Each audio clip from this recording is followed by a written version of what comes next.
Esse é o nosso último vídeo sobre soluções de equações lineares, enfim. E esse método é particularmente interessante, por isso que a gente coloca ele, faço questão de colocar ele nessa disciplina, porque esse método é o método usado em aprendizado de máquina e deep learning para tentar ajustar os pesos das sinapses de redes neurais. A gente não vai trabalhar nesse problema específico, porque aí já demandaria um tanto mais de conhecimento, mas é bom vocês conhecerem o método básico, que é esse método do gradiente, que vai poder ser utilizado, inclusive, para a resolução de sistemas não lineares. Então, vale a pena prestar atenção no método.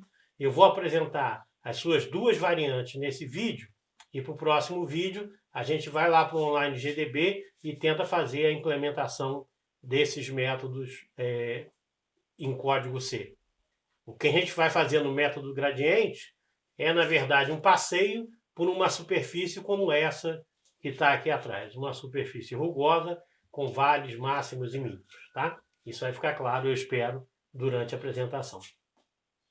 Então, eu vou começar com as definições que são importantes, aquelas condições em que a gente pode aplicar o método gradiente conjugado, e depois eu passo para a apresentação do método gradiente. Esse demora um pouco mais, já que o gradiente conjugado é uma pequena variação, mas bastante interessante em cima do método gradiente. Então, a primeira definição que eu vou apresentar é a de matriz positiva definida. Tá? O método gradiente, e do gradiente conjugado, ele deve ser aplicado para esse tipo de matriz. Embora possa parecer que é uma classe pequena de problemas, esse de matriz A positiva definida, na verdade ela é bastante geral, de muito uso, principalmente em mecânica quântica, mas também aparece muito mais em outras situações da vida diária de um pesquisador na área, é óbvio. Tá?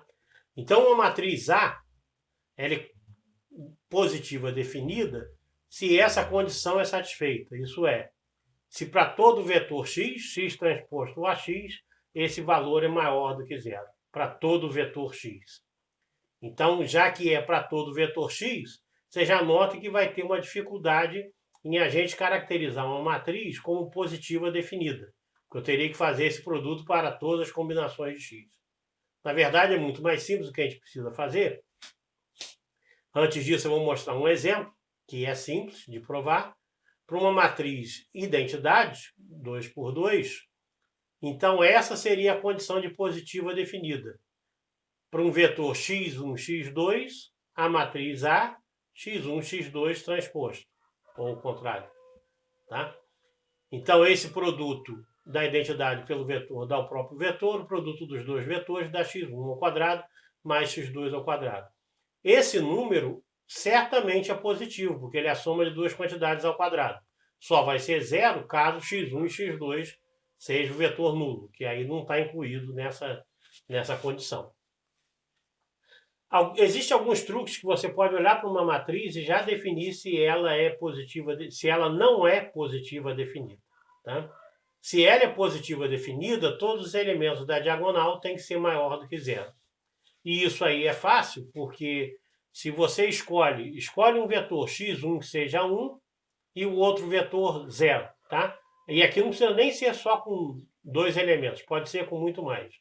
Se você fizer esse vetor, se você fizer essa operação xt a x para esse tipo de vetor, então esse vetor, que é 1 cheio de zeros, vezes a matriz A, vai dar o elemento da diagonal. Se é 0, 1, 0, 0, dá o segundo elemento da diagonal. Como eu parti que essa matriz é positiva definida, então os elementos da diagonais têm que ser maiores do que zero. Né? Então é uma prova simplesinha de ser realizada. Mas isso não garante que ela seja positiva definida. Tá? A outra seria que o máximo valor do elemento da diagonal tem que ser maior do que o máximo valor fora dele. Ou seja, o maior elemento da matriz deve estar na diagonal principal. Tá? Com A e I sendo maior do que a soma dos máximos de A e J. Então, olhando assim, a gente tem ideia, se essas condições não são satisfeitas, a gente já sabe que ela não é uma matriz positiva definida. A maneira mais prática de a gente verificar se ela é positiva ou definida é usar o que a gente chama dos menores principais líderes. O menor de uma matriz é uma submatriz, né, da tua matriz original. Quando a gente chama o menor principal, a gente está pegando a partir desse canto. É também chamado de menor de canto. Tá? Então, por exemplo, o menor aqui seria A1, A12, A21, A22, mas tem outro também que seria A11, A21, A31, uma matriz 3x3, e você faz uma matriz 4x4, todos começando do A1. Esse é o conjunto dos menores principais líderes, né? A ordem dele é a ordem K, ou seja, é o número de linhas, o número de colunas que eu peguei para definir. Numa matriz, se ela é positiva definida, esses determinantes de todas essas submatrizes, ou desses menores, de canto K, de ordem K, se todos esses determinantes forem positivos. Tá? Então, isso daqui já diminui aquele meu problema, que se para dizer que uma matriz é positiva definida, eu precisava fazer o produto com todos os vetores, agora eu só preciso calcular n determinantes, tá? De uma matriz de 1 por 1 até uma matriz n por n. Então, por exemplo, imagina essa matriz aqui. Vamos usar os critérios que a gente viu até agora para ver se ela pode ser positiva definida. Olha só, os elementos da diagonal principal são todos positivos, então é possível que seja. O maior valor em módulo é 2 de todos os elementos. Ele está na diagonal principal, então é possível que seja uma matriz positiva definida. Tá? E se eu pegar agora os determinantes, o primeiro determinante é ordem 1 mais 1, 1 por 1. Então, o determinante A1 é 2, o determinante A2 é esse determinante aqui, 4, né? Menos mais 1, então dá 3. O determinante de ordem 3, a gente faz 2, é esse determinante, né? Menos esse determinante, mais esse determinante. Então, os 3, então, como eu disse, a matriz é 3 por 3, a gente precisa de 3 determinantes, né, de menores para serem calculados. Esses determinantes menores são todos positivos, 4, 3 e 2. Então, essa matriz é positiva definida. Tá? Então, é um método mais simples de a gente descobrir se ela é ou não. Uma outra definição que eu vou usar aqui é a de formas quadráticas.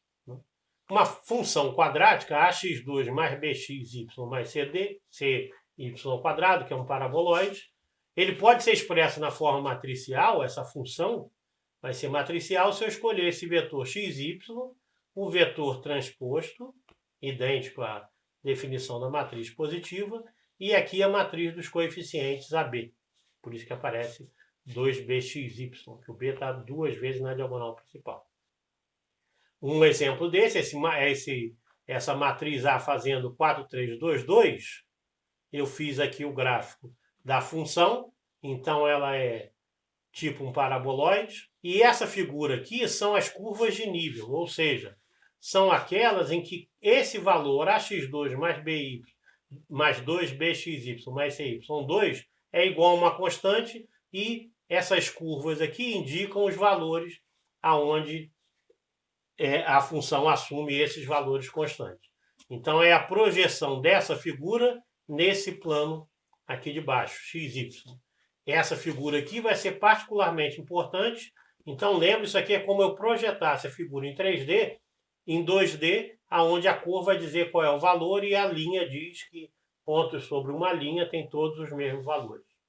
Você nota que essa definição tem a ver com a nossa de matriz positiva definida que a gente apresentou no início.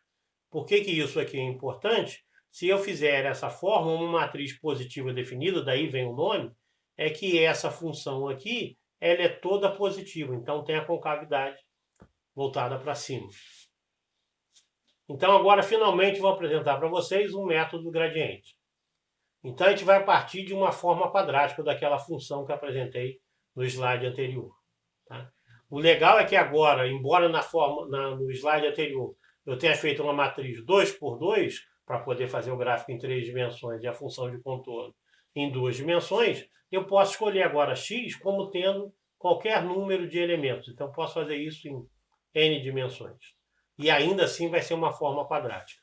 a forma geral, então, da função vai ser meio de x transposto a x menos bx mais c. Essa é a forma geral daquela função quadrática. O gradiente de f de x, que é a direção que a gente sabe, que diz o maior crescimento de f de x, é dado por esse vetor. Na verdade, cada componente dele é uma derivada parcial em relação a cada uma das componentes do vetor x, ou das variáveis que eu quero encontrar. Tá? O gradiente, como eu disse, então indica a direção do maior crescimento de f de x. Ou seja, nessa figurinha que está aqui atrás, é na direção aonde a gente cai ou sobe com maior velocidade. Na verdade, sobe, a gente vai para o máximo. Agora que vem um grande truque. Por que a gente usa essa expressão aqui mais complicada para resolver um sistema linear que é ax igual a b? É pelo seguinte, se você pegar essa expressão e derivar, o ponto de mínimo dessa função, ou seja, quando a derivada é igual a zero, a derivada dessa expressão é exatamente ax menos b. Se quiser conferir, basta pegar a expressão de x, como x1, x2, x3, ax, a11, a12, etc. Mas aqui dá para ver a derivada, isso aqui é a derivada ao quadrado, vai dar 2ax, a derivada de x dá o b e a derivada do c some, porque ele não depende de x. Então, olha só, procurar o mínimo dessa função é exatamente encontrar ax menos b igual a zero. Então, eu troquei o problema de resolver um sistema de equações por um problema de encontrar um mínimo. Tá? Por que é um mínimo? Daí é porque essa matriz precisa ser positiva definida, ou seja, voltada para cima, para garantir que esse valor seja um mínimo. Porque fazer a derivada igual a zero podia ser um máximo ou um ponto de célula. Escolhendo A como positiva definida, eu garanto que isso vai ser um mínimo. Então eu troco o problema de resolver um sistema por um problema de achar um mínimo. Essa classe de problemas de achar pontos extremos, de funções com alguns vínculos, né, é chamado de otimização. Você vai procurar os valores ótimos. O valor ótimo aqui para mim, na verdade, é aquele que vai resolver o meu sistema de equações lineares. Então eu substituí um problema de solução de equações por um problema de otimização. Bem-vindos ao mundo da otimização. Então o que eu devo fazer agora é achar esse gradiente, pegar essa função, achar o gradiente e tentar descobrir quando é que essa derivada, ou quando esse gradiente, ele iguala a zero. Então o método do gradiente fica assim. Essa primeira variação, método de gradiente, a gente chama o método da máxima descida, da descida mais íngreme, tem vários nomes, todos eles tradução do steepest descent method, tá? Que é o método esse de máxima descida. Então você vai ver que ele é um método iterativo. Eu vou mostrar aqui quais são as regras para os dois métodos e depois a gente faz essa implementação lá no online GDB. Então a gente começa com o valor x0, tá? Tentativo, igual a gente fez nos outros métodos.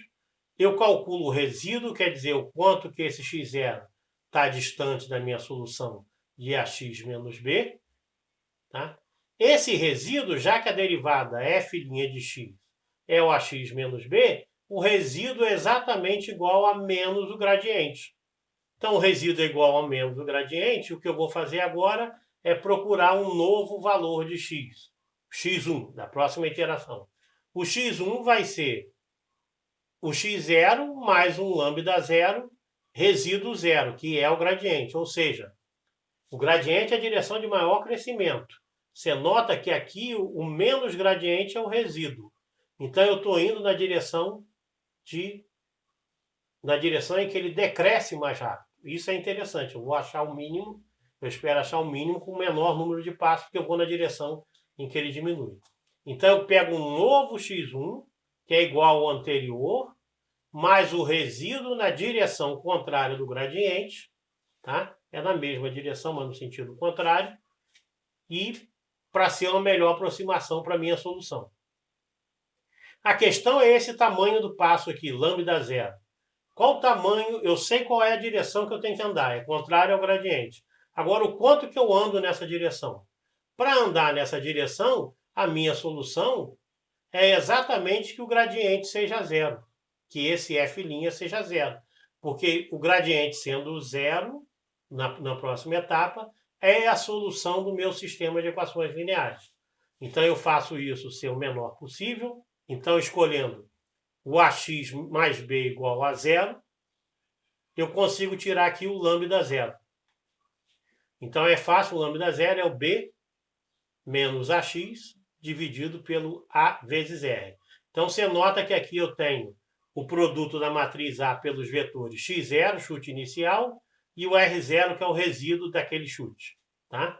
E B. Então, eu vou precisar fazer contas de matriz vezes vetor. Matriz vezes vetor.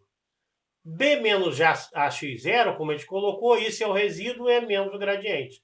Então, eu posso trocar isso aqui por resíduo. Então, aqui fica R0, A sobre R0, multiplicando pelo transposta, isso dá R0 transposto, R0. Então, é um produto de dois vetores, vai dar o quadrado de cada um dos elementos, dividido por R0 a R0. Tá? Então, com isso, eu calculei o lambda. Isso é um número, isso aqui é produto de dois vetores, é o produto interno, o produto escalar de dois vetores. Isso dá um número e isso dá um número. Então, isso aqui é um número. Então, eu faço o novo valor x1 ser o x0 mais uma andada com passo tamanho L0, dado por isso, naquela direção. Aí, o que eu faço depois disso?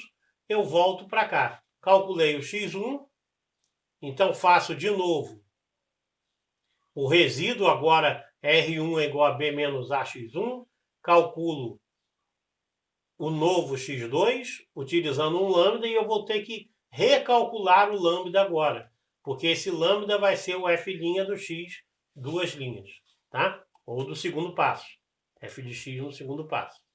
Então, vou iterando isso aqui até que eu atinja a precisão desejada. Andando num espaço como esse roxo que está aqui atrás, isso geometricamente significa o seguinte: você quer achar o mínimo que está aqui. Tá? Então, você começa com esse valor, anda na direção em que a função decresce mais rápido. E dá um passo de tamanho L0, que é até essa hora em que esse gradiente é zero.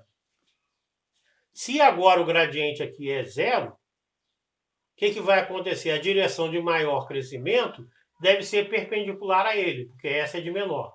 Então, ele anda para cá, perpendicular, aí de novo até encontrar um zero, depois muda para perpendicular, e faz isso por uma sequência de passos.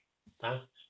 O problema que a gente nota aqui no método do gradiente é, imagina só, se ao invés de ter dado esse passo, esse, uma sucessão de passos na mesma direção, porque essa direção aqui é a mesma dessa, se esse passo tivesse sido dado aqui e esse passo dado aqui, eu poderia ter dado daqui para cá, chegado aqui em 2 passos ao invés de 4.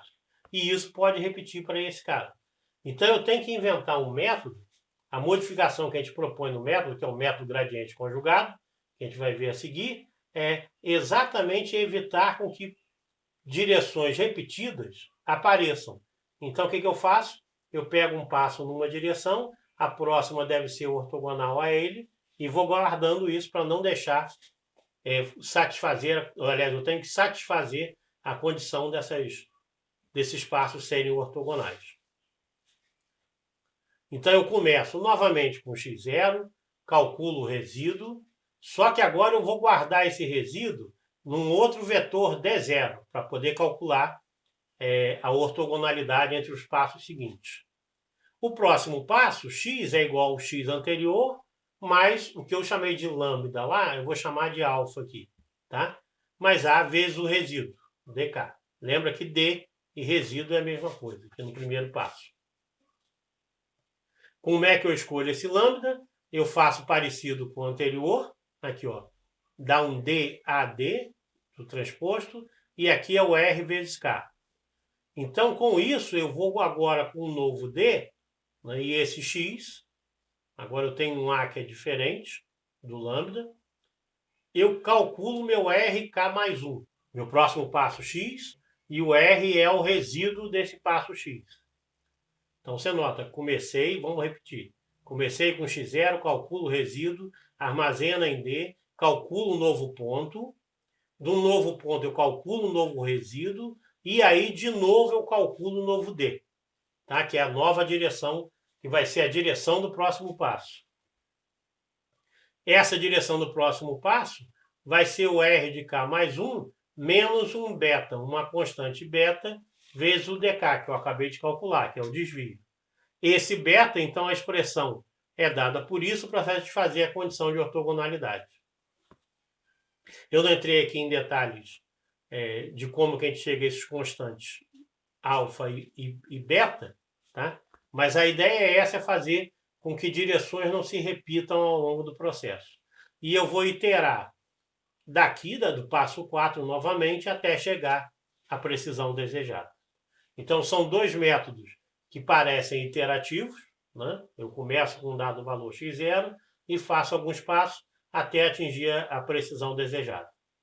Aqui, por enquanto, está só como a gente faz a implementação. Então, essa é do método de máxima descida, ou método gradiente, que faz por sucessivos passos ortogonais. E o método gradiente conjugado seria juntar as direções, juntar as mesmas direções e dar os passos apenas uma vez em cada direção, e isso deve ser mais eficiente. O quão eficiente isso vai ser e o quão difícil de implementar, a gente vê no próximo vídeo, tá bom? Então, até lá!